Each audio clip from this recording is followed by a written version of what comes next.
You might remember a little while ago, Jake and I sat down and did a podcast where we said that the Trek Emonda ALR, the aluminium frame, is probably one of the best value frames on the market right now. Well, one of you reached out, they brought one and said, tell you what, show the world what these frames are all about. So here we go. So this is, you can pick these up now for about £1,000 here in the UK.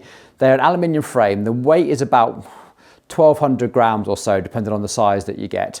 I think this is probably about the best value frame you can get. I think they're really well made.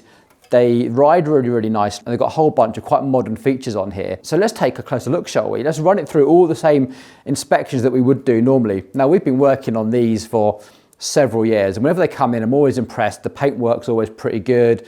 They're always really robust. Customers just report, they just keep going and going and going, and they swap out components. It's one of those type of bikes. Comes with standard 27.2 seat post, and there is absolutely no paint in there at all. That's been really, really nicely finished. They use all this hydroforming tubing, which kind of makes an aluminium bike just look a little bit more elegant, especially down here at the head tube. So you can, if you look very carefully, just about see the evidence of the welds, but it's actually been smoothed out very nicely. Now in here, the headset area as well, there's just a tiniest little bit of paint overspray, but very, very marginal, just like a dusting. And the same underneath, actually been quite well finished. There's a little bit of paint overspray on this edge here. That shouldn't affect anything too much. This is a fully integrated headset. Now, the bottom bracket on these is now a T47, but it's an internal T47. I think this is probably gonna be the winning bottom bracket standard. I really hope it is anyway, because it makes so much sense. So rather than having the normal 68mm shell, which you then have to put external cups on, this is 86.5mm already, and then you put an internal bottom bracket in that looks like this. This is one from Praxis. I honestly think this is probably one of the best systems out there right now. I really, really like it. Probably not going to take off until Shimano make a bottom bracket like this. I think when that happens, could be the death of BSA, because it makes so much sense. You get so much more material to weld your chainstays and your down tubes, etc. onto, but you also get so much more choice in the axles. You can run a 30mm axle, you can run a dub axle in there, absolutely no problem at all. It seems to be the better option for me. The threads on this look really good, but it does need facing, which brings me on to, it is new tool day.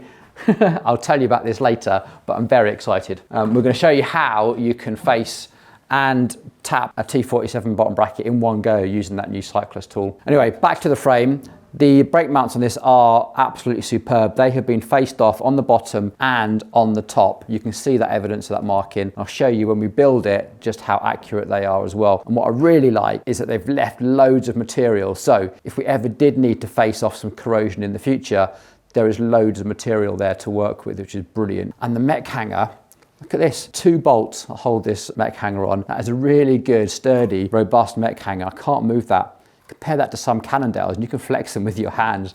They don't even stay put until you put the whole wheel in and clamp it all down. This is sturdy without a wheel being in it. A couple of the little features on here. The front mech has been riveted on. It would have been perfect if it was bolted on, because I think these sort of frames are going to get used quite a lot in youth crit racing, where gear ratios and quite a lot of youth racers are actually run a one-bias system. So it would have been really nice to take that off. This little black dot you can see here is the Di2 cable, sort of exit port if you like. And when you buy the frame, it comes completely blanked off like this. It looks a little bit messy, but it's quite a good way of doing it, because most of the time they just drill a hole and then just give you a rubber grommet, and it's sort of not that waterproof. This looks like it's pretty sturdy and waterproof, and we can run a cable guide underneath the bottom bracket here. So cable routing is a little bit peculiar because we have this little headset set up here. So hopefully we have the headset bearing and the cables would route up through this. We then have this sort of funky looking compression bung, and then over the top of that is like this plastic top cap. So it kind of looks quite neat, but it does mean that you've got a couple of sort of open ports here exposed to the elements a bit. So it's not the nicest system I've ever seen, but I think it'll work okay. But anyway, once you've got the cables run through there, they exit down here and then just run through a traditional cable guide. So the rear cable can then run through in a continuous cable run down to the back, and the front one obviously run through this cable guide here. So I'll show you all that, how that works in the build. What I particularly like is that for the rear derailleur cable, you're essentially running one complete length of cable out, so it doesn't split at all. It's going to go all the way through to the derailleur in one continuous outer sheath, which is going to be fantastic sort of for long-term all-weather durability. So that's the frame. Let's take a look at the fork. So here is the carbon fork. The design on this is meant to be their Palmares design. I think it's all the races that a Trek has actually won. I'm not entirely sure, but overlaid with all the ivory colour. It looks really, really nice actually. The steerer tube here all looks pretty good, to be honest. It comes quite short. Now this is a small frame, but you don't get an awful lot to play with if you really want to rack up your stack height. But this all looks pretty smooth, to be fair. It looks like it's been finished pretty well. So are those brake mounts. So all in all, this aluminium Trek for £1,000, I think, is showing up an awful lot of bigger brands. What I particularly like is that this actually comes with a lifetime guarantee, which, okay, is a little bit dubious because you never know what actual lifetime stands for. But I do think it's significantly better than the 2-year paint guarantee that you get with some other brands. So let's get this built and show you what one of these little beauties looks like. So this monster tool is the T47 facing and tapping tool from Cyclist. Now, I have procrastinated for so long about what T47 tapping tool to buy, because these tools should last 10, 20 years. Like, it's a big thing. And so far, Unior, who we currently use for our BSA tapping tools, they don't make a T47 one, which is really frustrating because I was kind of waiting for them to, but it's just kind of dragged on, and haven't got anything to buy, because that would have been great just to buy those and attach it to our current handles. I didn't want to invest in the whole Park system because I was already invested in the Unior system. I didn't think the Park system was that good, but now our hand has been almost forced and we've had to go and get a T47 tool. So we went straight out and got the Cyclist tool. The cost is about the same, but I like the fact that it's all integrated into one thing. So you have your tap tools and your facing tools all in one unit, and it's a big hefty tool, and you can get these sharpened as well. You can just send these back to Cyclists and they will sharpen it just like you can with Park. Now, one thing to look for, they are marked left and right, but these are for left and right threaded, not left and right side of the frame. So the left-hand thread goes onto the drive side of the bike, and we need to thread these together in the center and get these lined up. Now these have this little bit you can see here sticking out. It's actually like a little locking pin so that you can rotate these in, and then you can unlock them and then apply pressure with these two. So these threads are in great condition, so this should go in no problem at all. Cool. And then once you have those taps well and truly inside the frame, probably by like a millimetre or so, it doesn't need to be loads,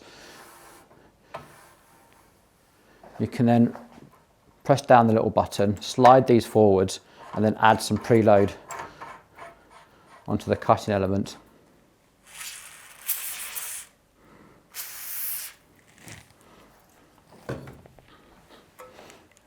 Now we can just start to cut that face.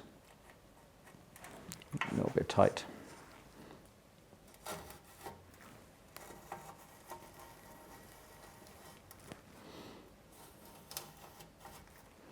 So first pass, and we haven't quite got everything off yet. There's a little bit of paint still just here.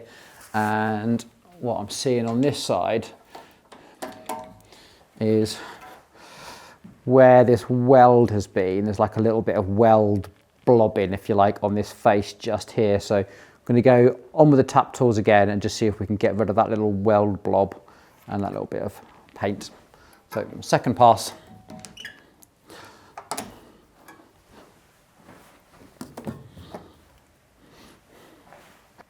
So you can see quite a lot of material to come off there to get that back down to a nice smooth surface, but we're there now, looking good.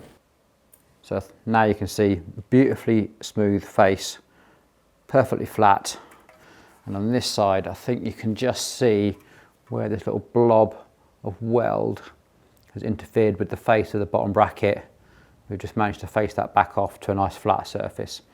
I think if you're home building, you might have got away with it depending on the type of bottom bracket and what sort of tolerances you're working for, but here in a professional workshop, that's how we like to leave it, absolutely square, flat, perfect. So, right, let's get on with the rest of the build. So the group set we're fitting to this is actually from the customer. They've stripped it off an old Ribble that was just creaking and squeaking the whole time, and they're absolutely sick of it, which is why they brought this bike.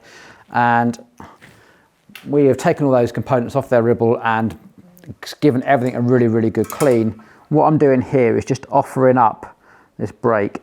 I'm going to put some pressure onto one side and just see if I see another gap anywhere. But that is all looking very, very good. Now with aluminium frames, what you find at the cable entry points is they don't always have little grommets for everything, so they can just rattle around. So we're just fitting these little cable grommets. We can wedge it into that hole, which means it dumbs everything down a little bit. Imagine sun shining, pink clouds in the sky, and everything is right. Imagine stars lighting up the night, and a shooting star so vibrant, you have to make a wish. Nothing's ever in your way, scoring every shot you make. No, you've never heard of pain, because you're just high on life. Every day is Saturday, life is sweet as birthday cake. Why can't it just stay this way? Like you wanted to, like you wanted to, like 24/7, like 24/24 heaven. Oh, like you wanted to, like you wanted to, like 24/7, like 24/24 heaven. Oh, nothing but blue skies, a totally peaceful mind. Never need a second try. No, you get it right the very first time. It could be the best of days, it could be the best of times. What do we need the troubles? Why? What do we need the troubles? Why? Nothing's ever in your way, scoring every shot you make. No, you've never heard. So we're going to leave the steerer uncut like this for now, because part of the service that we offer down here is that we invite our customer in before they collect their bike to get their bike fitted. Then we'll send them away while we cut that, finish the whole bike build off. So this is an estimate of where they want their steerer cut, but by the time they come and get it, it will be cut and perfect. So I don't think that looks too bad. There's a bit of an opening there. I'm going to have a think if I can see if I can block that up, maybe with a little bit of Sugru or something, just to make it a bit more weather tight. But other than that, that's come together rather nicely.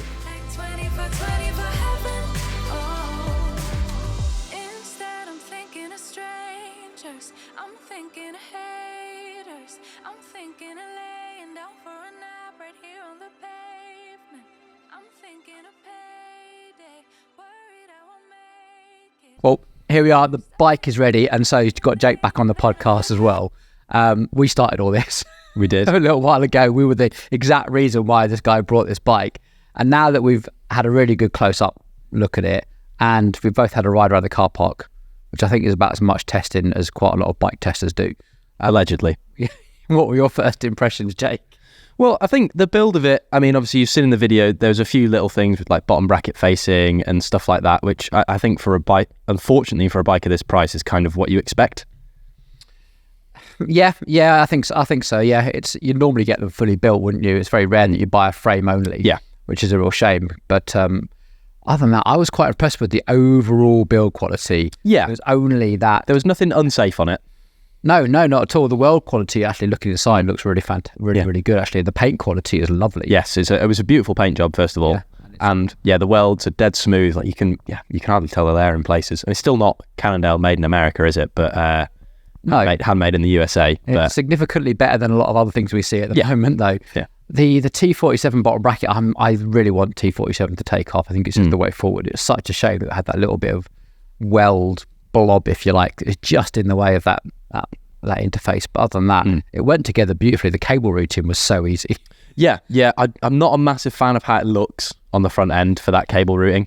I think it's a bit messy, but then again, I think a lot of solutions like that are. To be honest, for a bike of this price point, I probably prefer something that doesn't go through the headset for the cable routing. Yeah, I think you're probably right. It would have been nice to have some cable exit points there. I think that's the trend, though. I think that's what people are asking for. I think it is out there, is to have that nice integrated look. Yep. I do wonder whether you can fit the standard stem from a normal carbon Emonda onto that and get an upgrade. That would be quite nice. I would imagine so, but still, it gets you going. But riding wise, I was really impressed actually. It didn't ride like an aluminium bike. No. It rides more like a soft carbon bike, Yeah. I'd say. Yeah, it wasn't as stiff as I expected it to be. I mean, when we were putting it together, you can flex the rear stays with your hands, which you probably wouldn't usually expect from an aluminium bike. But here you it does go in and out a bit. So it's not as stiff as I would expect an aluminium bike to be, but it rode really, really nicely. Yeah, I think if I was buying an aluminium bike for, thrashing it around a crit race, probably the LA or CAD 13 probably still would be a really sharp ride feel. But if I wanted one bike to do everything, the Emonda I think is pretty good. I'd do a 100-mile sportive on that. Oh yeah, for sure. Yeah. It felt dead comfortable. It felt very confident as well, I thought. You didn't get that usual chat you get off an aluminium bike on crap road surface like we have around here. It felt, obviously 32mm tyres are probably a nice part to play in that as well. But I thought it rode really nicely. There's so much tyre clearance. You could easily make that a little fast racy gravel bike. You could, yeah, you could. So there we go. All in all, I still think we're very impressed with that. Yeah. You pay about £1,000 for the frame. Yeah. You can pick up a 105 Groupset now on Wiggle, if they're still going to exist by the time we made this podcast, for about 500 quid. A set of wheels that you've probably got lying around or second hand. Yeah, Reynolds AR41 wheels currently on sale for £419. Yeah, and I think you can build this bike into something very capable for not a lot of money. Yeah. So there we go. On that bombshell, it's time to end. Unnecessary.